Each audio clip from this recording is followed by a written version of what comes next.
مجھے لگتا ہے چائے کے اندر ڈالی ہوئی چینی کا بھی دل ہوتا ہے، اس کی بھی سیلف ریسپیکٹ ہوتی ہے۔ اگر آپ اس کے ہوتے ہوئے کسی دوسری سویٹ کو کھائیں تو وہ چپ چاپ اپنا ذائقہ لے کر کہیں چلی جاتی ہے، اور اس کے بعد سب کچھ پھیکا پھیکا لگنے لگتا ہے۔ کبھی بھی ایک کے ہوتے ہوئے کسی دوسرے سے محبت نہ کریں، ورنہ محبت بھی چپ چاپ اپنی مٹھاس لے کر کہیں چلی جائے گی۔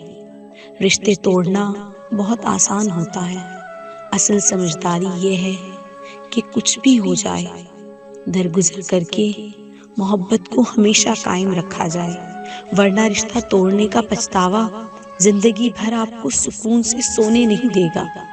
تمہیں ایسا کیوں لگتا ہے کہ بات نہ کرنے سے محبت ختم ہو جائے گی؟